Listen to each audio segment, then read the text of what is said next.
So, Garrett, the last 7 games offensively, you guys hit a whole different gear. Difference there. I mean, you're healthy finally, but I'm sure it was more than just that. What got you guys going offensively? Yeah, I think kind of the last 7 games, our O-line really started playing at a very elite level. And when they were playing really, really well, our run games were really good. And then the downfield passes and all of our quick game stuff kind of falls into place after that. So I think it all starts with just how well our offensive line was playing. You better those last 7 too? I mean, just the experience? Yeah, I think it's definitely easier. You get more comfortable within the system as the more you get into it. So really, the last 7 games, I think as an offense, we all kind of felt in sync and in rhythm. And I think the results showed that. How do you keep that going now that it's been 3-4 weeks in between games? Yeah, I think that off time is good. We definitely needed it. The first practice back, our wide receivers had a little different gear to them because they have fresh legs and they weren't really running a whole lot. But kind of as we near and we're 10 days out from the game, now it kind of gets more critical on the attention to detail and kind of getting back into doing what we were successful at. How different is it making the bowl this year than last year, where your season has been extended basically a whole month, where you're still in the room, still practicing, still with the team? Yeah, I think it kind of helps everybody because the more you do something, obviously the better you're going to get. But it really helps the younger guys. They basically have another month of real football stuff, where if we didn't make a bowl game, the next time they really play football is next March, whenever we start spring ball. So it really helps them. I know they've been playing Monday night a lot, and then it helps the older guys just kind of staying sharp and kind of continuing to master the fundamentals. Just talked about putting more on you. When did that happen? What point of the season did you, would both of you feel like that was the route you were going? I think it kind of gradually happened. I think that as me and him got more comfortable with me being his quarterback and him calling plays for us, I think as that relationship developed, slowly he started putting more and more on me, to where like the last probably month and a half of the season, there was a lot on my plate, but it starts with preparation, and he was really good about communicating the game plan and communicating all the keys that I needed to know.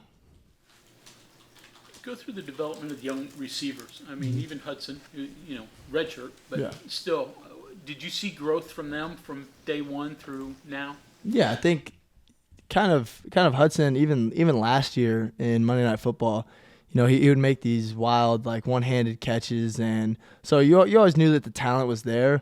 But to be successful at this level, it's all about consistency, and you have to be the same player day in and day out, and it's hard as hell for a young guy, 18-year-old kid, to be able to do that. But I think since with the winter, really, he's taken a huge step. Duquesne was a really huge game for him because, one of our older guys was down, and he stepped up and he embraced the role, and he was up for the challenge.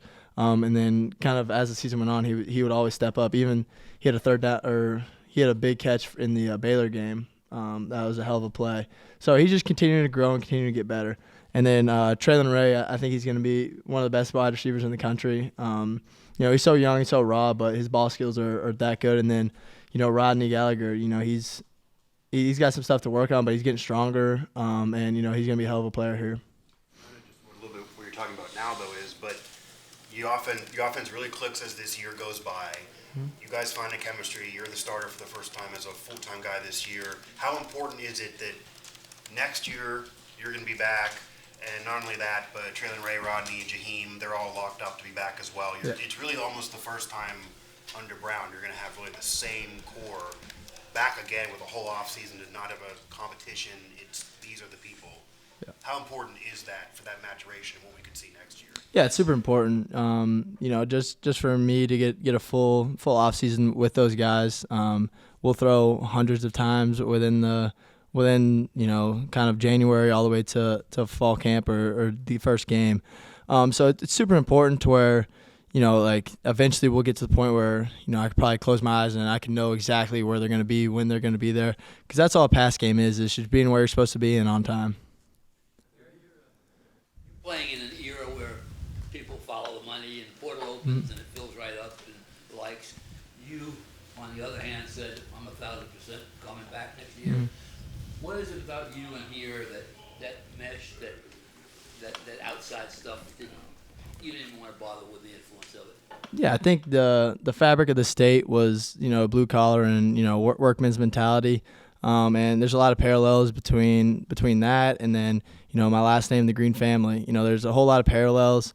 And that's something that, I've really held on to and I've really been proud of the state. I wouldn't want to be the quarterback for anybody else. This is my home and, I love it here.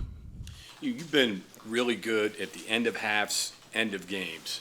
Have you maybe lobbied Neil to maybe do a little more two-minute offense in the future? That's something that maybe you could consider doing?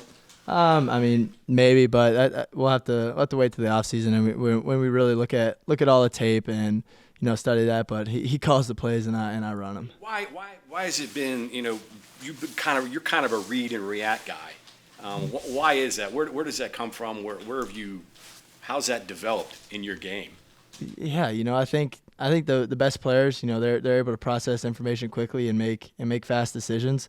So that's kind of been the point of emphasis this year is, in my preparation, kind of taking out what they can't do out of a certain look, just so I see one thing and I know what coverage is going to be or whatever. And, it's kind of made me just play free and easy because that's when I play my best. Played so well. What's the next step, though, for you next year? Where do you want to get better? Yeah, I think just overall pass game, especially the intermediate stuff. It all starts with fundamentals. It's really nothing really bigger than that. My decision making was okay this year. There's some throws I like to have back, obviously, but really just the overall intermediate pass game fundamentals, and then getting on better pages and getting more close with my wideouts. How big was that Manning camp for you? I just get a feeling going out there and doing what you did in front of those guys and all those quarterbacks was really a big boost for you coming into this year, wasn't it? Yeah, it's kind of a cool experience because I went there when I was a young kid, and Baker Mayfield and Josh Rosen and Patrick Mahomes, they were all there, and then it kind of helped my confidence because I was called the worst quarterback. Some people thought I was overrated or should have moved to a wide receiver, but it's a big confidence, and this year I proved that I belong here. You're going to face this next step after this next year when you start going decide what you're going to do. There are going to be a lot of people going to say the same thing. Steve Short can't do that. How are you going to handle that? Yeah, I think just going to show up to work and do what I can to help the Mountaineers win. Studying, just spending a year with JT because he was kind of renowned for that stuff too. I imagine a little bit rubbed off on you. Yeah, no, really a lot of stuff, and me and JT, we still keep in contact, and a lot of the kind of strategies and things that he did to help prepare for a game, it's something I still do even a year later. But really, I've said this before, but Daggy and JT, they're probably two of the most well prepared quarterbacks I've been around. And kind of just taking bits and pieces from both of them, and really at the end of last year, I figured out what worked for me and what didn't. And then this year it was kind of smooth sailing from a preparation standpoint. Did you and JT talk at all after he announced it was over? Yeah. You care to share about that? It's gonna stay between us two, but he's doing well. He's gonna be a hell of a coach one day. Some of the mechanical stuff, Neil's mentioned that, I'm trying to think here, like fading to the left or something like that, not staying upright. You know this more than I do. Like, what is that? And I'm guessing it just comes over time with repetition and refining things, but are there mechanical flaws? Yeah, no quarterback's perfect. It's an imperfect position. There's always stuff to work on. And it's stuff, I have cut-ups made for all my missed throws to one direction, different parts of the field. So that's something that, after the bowl game, because it's tough to really change mechanics 10 days out. So I'm really gonna start harping on that after the bowl game.